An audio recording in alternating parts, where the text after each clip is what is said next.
ये आपका स्वागत है एक और बार मोटर शो अपडेट्स में। ये हम आ रहे हैं सीधा EICMA 2022 से and I hope the subtitles help in terms of the conversion to English. But welcome back. This time around we're talking about a very familiar name, something from Suzuki. It's the V-Strom 800DE. No, this is not an upgrade from the 650. In fact, this is going to sit right in between the 650 and the 1000. And I think it's a great idea because there are motorcycles from other brands, other manufacturers that sit in the 800cc bracket. And I think it's great that Suzuki's launched the V-Strom as well. Now, talking about the V-Strom brand in itself, I've always loved the 650 for its refinement, for its comfort, for the feel that I had when I first rode it about 3 years ago. And ever since, I've always been in love with the motorcycle, and through the years, we have seen that the motorcycle's not gotten major updates, especially in India. And why should it? I mean, why change something that is not at fault? And that's what Suzuki has really focused on, especially for India. But the 800D is something that we should all look forward to. I mean, there was a V-Strom 1000 back in the day that Suzuki had introduced in India. And I think for someone who is now riding, say, a 390 Adventure and who doesn't want to upgrade to a 650cc Adventure Tourer, can definitely look at the 800cc segment.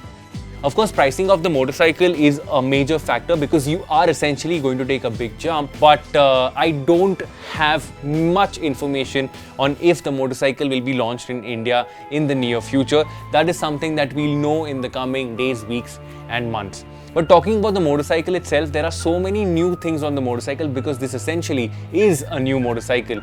So it gets an all-new engine. It's not based on the 650, neither is it based on the 1000. Decent power figures, decent torque figures as well. But I think the two things that really strike out for me, the one good thing is the fact that it gets a 21-inch front. The V-Strom had a 19-inch front for the 650, and by this, it means that Suzuki is clearly focusing a lot more on the motorcycle being off-road friendly. The thing that I don't like is the fact that it does not get tubeless tires, whereas the 650 gets tubeless tires, which is a great thing. There are a couple of other things that I want to talk about, especially when we talk about electronics, bi-directional quick shifter. You can play around with the traction control system and 4 riding modes, and the one mode that really stands out for me is the gravel mode. By what I understand, it is a mode that can be used when the road goes really bad, and then you can play with the electronics.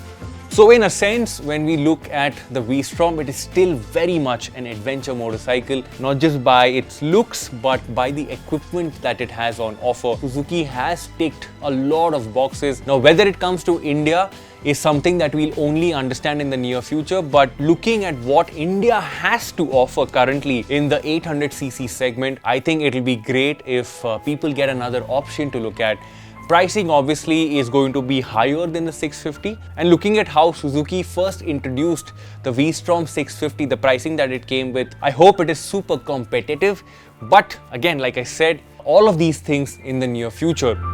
This is a motorcycle that I really liked at EICMA 2022. If you liked a certain motorcycle and you wish to see that on PowerDrift, drop that answer in the comment section below and tell us what you like about the V-Strom. What do you think about the V-Strom? Should it come to India? We are eager to hear from you. Thank you so much for watching this video. My name is Painter, and I will see you later.